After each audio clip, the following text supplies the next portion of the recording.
Breaking news చూస్తున్నారు. Pakistan army convoy పైన తాలిబాన్లు భీకర దాడి చేశారు. డ్రోన్ బాంబులతో పాకిస్తాన్ ఆర్మీ పైన దాడి చేసింది తాలిబాన్.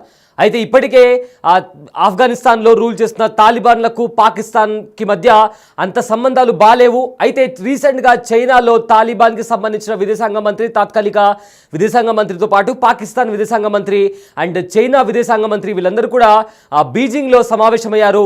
దాని తర్వాత అంతా ఆఫ్ఘనిస్తాన్ అదేవిధంగా పాకిస్తాన్ మధ్య నెలకొన్న ఏదైతే మిస్అండర్స్టాండింగ్ ఉందో అది క్లియర్ అయిపోయింది. వీళ్ళిద్దరు కూడా మళ్ళీ స్నేహపూర్వకంగా ముందుకు వెళ్తారు అనే మాట బయటకు వస్తున్న నేపథ్యంలో మరోసారి తాలిబాన్ పాకిస్తాన్ ఆర్మీ కాన్వే పైన దాడి చేయడంతో ఏదైతే ఇద్దరి మధ్య సంబంధాలు సద్దుమరుగుతున్నాయో అవి మరోసారి కూడా తారాస్థాయికి చేరాయి. అంటే ఇద్దరి మధ్య మళ్ళీ పచ్చగడ్డి వేస్తే భగ్గుమనేలాగా కూడా ఇద్దరి మధ్య మరోసారి గొడవలు జరుగుతాయా అనే కోణంలో కూడా ఇప్పుడు వార్త బయటకు వస్తుంది. అయితే పాకిస్తాన్ సైన్యంపై కూడా తాలిబాన్లు దాడికి దిగారు.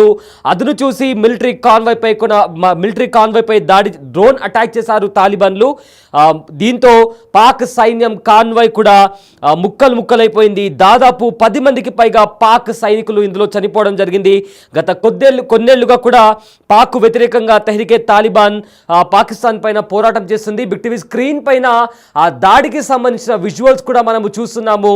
ఏదైతే దాడి జరిగిందో ఆ దాడి తర్వాత ఏ రకంగా డ్రోన్ అటాక్ జరిగింది, ఆ అటాక్తో వాళ్ళు ఏదైతే డ్రోన్ సహాయంతో బాంబు వదిలారో ఆ బాంబులు అక్కడ బ్రిడ్జ్ పైన ఉన్న ఆర్మీ కాన్వాయ్ కూడా మొత్తం బ్లాస్ట్ అయిపోయి ఆ వెహికల్ అంతా కూడా పీసెస్గా కూడా ఎక్కడ పడితే అక్కడ చెల్లాచెదురుగా పడిపోయిన పరిస్థితి కనిపించింది. దాని తర్వాత అందులో ఉండే 10 మంది సైనికులు చనిపోయినట్లు ఇప్పటికే మనకు తెలుస్తుంది. ఒకసారి స్క్రీన్ పైన మనం చూస్తున్నాము. డ్రోన్ అటాక్ జరగగానే వెంటనే అక్కడ ఒక బ్లాస్ట్ సంభవించింది. ఆ తర్వాత అక్కడ ఉండే వెహికల్స్ కూడా ఆ బ్లాస్ట్లో కంప్లీట్గా కూడా ధ్వంసమైపోయాయి. అందులోంచి దిగి కూడా కొంతమంది పారిపోయే ప్రయత్నం కూడా చేశారు. కానీ దిగలేకపోయి అందులో చిక్కుకుపోయిన కొంతమంది సైనికులు కూడా 10 మంది వరకు సైనికులు కూడా చనిపోయినట్టు ఇప్పటికే తెలుస్తుంది. ఒకసారి ఆ డ్రోన్ అటాక్ కి సంబంధించిన విజువల్స్ ఒకసారి చూద్దాం.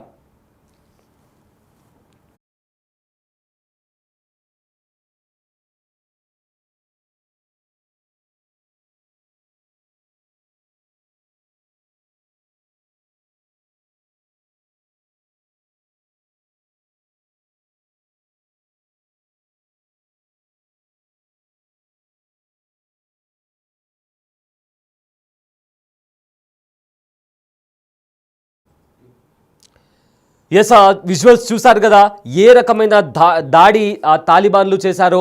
అయితే ఒక ఆర్మీ కాన్వాయ్ని టార్గెట్ లాక్ చేసి మరి ఆర్మీ కాన్వాయ్ పైన కూడా దాడి చేసినటువంటి పరిస్థితి కనిపిస్తుంది. డ్రోన్ బాంబుతో దాడి చేశారు. ఈ దాడిలో పాకిస్తాన్ ఆర్మీ కాన్వాయ్ కూడా కంప్లీట్గా డిస్ట్రాయ్ అయిపోయింది. అండ్ ఆల్సో ఇందులో 10 మంది వరకు కూడా పాకిస్తాన్ ఆర్మీ జవాన్లు కూడా చనిపోయినట్టు తెలుస్తుంది. సో అక్కడ స్క్రీన్ పైన కూడా మనం చాలా స్పష్టంగా మనకు కనిపిస్తుంది. చాలా అంటే చాలా క్రిస్టల్ క్లియర్గా టార్గెట్ని లాక్ చేసి వీళ్ళు తెహ్రీకే తాలిబాన్ టీటీపీ వాళ్ళు కూడా డ్రోన్ అటాక్ చేశారు. తమ డ్రోన్లను పాకిస్తాన్ గుర్తించకుండా కూడా చాలా జాగ్రత్తగా ప్లాన్ చేసి పకడ్బందీగా తాలిబాన్లు అటాక్ చేశారు. రహస్యంగా పాక్ కాన్వాయ్ దగ్గరకు వచ్చి అంటే ఆల్మోస్ట్ పాక్ భూభాగంలోకి చొరబడి మరి పాకిస్తాన్ ఆర్మీ కాన్వాయ్ పైన కూడా దాడి చేసినట్టు తెలుస్తుంది. డ్రోన్ బాంబులతో ఏదైతే బాంబ్స్ డ్రోన్కి అటాచ్ చేసి ఉంటాయో ఆ బాంబ్స్ని జారవిడిచి దాడి జరిగినట్లు కూడా ఇప్పటికే సమాచారం. అయితే పాక్పై తెహ్రీకే తాలిబాన్ చేసిన అతిపెద్ద దాడుల్లో ఇది ఒకటి.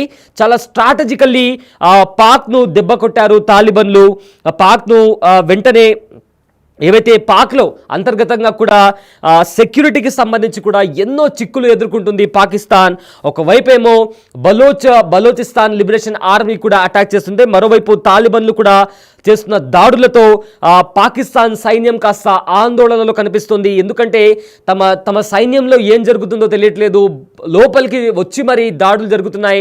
రీసెంట్గా ఆపరేషన్ సింధూర్లో భాగంగా కూడా ప్రధాన వైమానిక స్థావరాలపైన కూడా డ్రోన్ అటాక్ చేసేంత వరకు కూడా పాకిస్తాన్ కనుక్కోలేకపోయింది. And also Balochistan liberation army పాకిస్తాన్లోని క్వెటా లాంటి ప్రదేశాల్లో కూడా దాడి చేస్తుంటే పాకిస్తాన్ ఆర్మీ ఏం చేయలేకపోతుంది.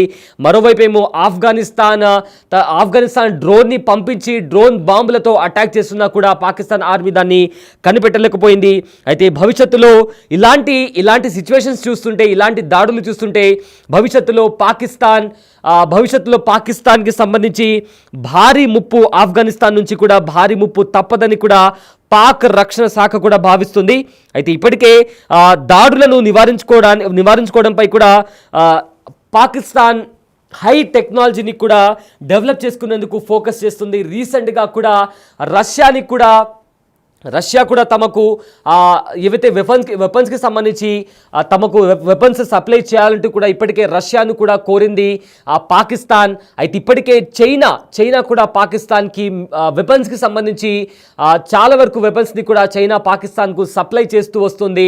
అయినా కూడా డ్రాగన్ కంట్రీ పాకిస్తాన్కి సపోర్ట్గా ఉన్నప్పటికీ కూడా అటు బలోచిస్తాన్ లిబరేషన్ ఆర్మీ, ఇటు తాలిబాన్లు వీళ్ళు టైం దొరికిన ప్రతిసారి దాడి చేస్తున్నారు. దాడి అంటే ఇలాంటి దాడి కాదు, కరెక్ట్గా టార్గెట్ని లాక్ చేసి మరి దాడి చేస్తున్నటువంటి పరిస్థితి కనిపిస్తుంది. ఒకసారి ఆ డ్రోన్ బాంబు కూడా వాళ్ళు ఎలా రిలీజ్ చేశారో, దాని తర్వాత అక్కడ దాడి ఎలా జరిగింది కూడా మనం బిగ్ టీవీ స్క్రీన్ పైన చాలా క్లియర్గా చూడొచ్చు. ఈ దాడిలో పాకిస్తాన్ ఆర్మీకి సంబంధించిన 10 మంది సైనికులు కూడా చనిపోయినట్టు సమాచారం. సో మొత్తం మీద పాకిస్తాన్లో అంతర్గత యుద్ధంతో పాటు అటు బార్డర్ అటు సైడ్ నుంచి కూడా ఆఫ్ఘనిస్తాన్ కూడా దాడి చేస్తోంది. దీంతో ఎటువైపు నుంచి ఎవరు దాడి చేస్తారా అన్నట్టుగా పాకిస్తాన్ బిక్కుబిక్కుమంటూ బతుకుతోంది. మరోవైపు ఏమో తీవ్ర సంక్షోభం నెలకొంది పాకిస్తాన్లో. ఇన్ఫ్లేషన్ రేట్ కావచ్చు, అన్ఎంప్లాయ్మెంట్ కావచ్చు, ఇవన్నీ కూడా తారాస్థాయికి చేరాయి. దీంతో అక్కడ ఉండే స్థానికులు కూడా, ఎవరైతే అక్కడ పాకిస్తాన్లోని పౌరులు కూడా వీధుల్లోకి వచ్చి పోరాటాలు కూడా చేస్తున్నారు. సో చాలా వరకు కూడా పాకిస్తాన్ ఎన్నో సమస్యలతో కొట్టుమిట్టాడుతుందని చెప్పుకోవచ్చు. అయితే ప్రజెంట్ తాలిబాన్ చేసిన ఈ అటాక్తో ఫర్దర్గా ఈ పరిణామాలు ఏ విధంగా ముందుకు వెళ్ళబోతున్నాయి. సో మరోసారి పాకిస్తాన్ ఇంకా తాలిబాన్కి మధ్య ఏదైతే సంధి కుదిరే అవకాశం ఉందో, చైనాలో వీళ్ళందరూ కూడా బీజింగ్లో కలిశారు.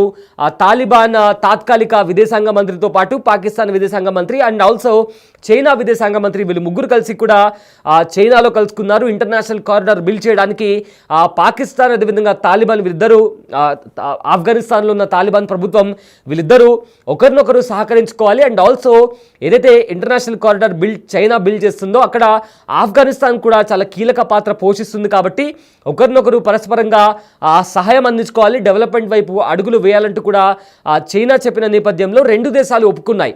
కానీ ఏదైతే తెహ్రీకే తాలిబాన్ చేసిన దాడుల తర్వాత ఎలాంటి పరిణామాలు చోటు చేసుకోబోతున్నాయి, పాకిస్తాన్ ఇంకా ఆఫ్ఘనిస్తాన్ మధ్య ఇప్పుడిప్పుడే మంచి సంబంధాలు కలుగుతున్నాయనుకున్న నేపథ్యంలో ఇలాంటి దాడి తర్వాత ఈ సిచ్యువేషన్ ఎలాంటి పరిస్థితులకు దారితీస్తుందో వేచి చూడాల్సిన అంశం.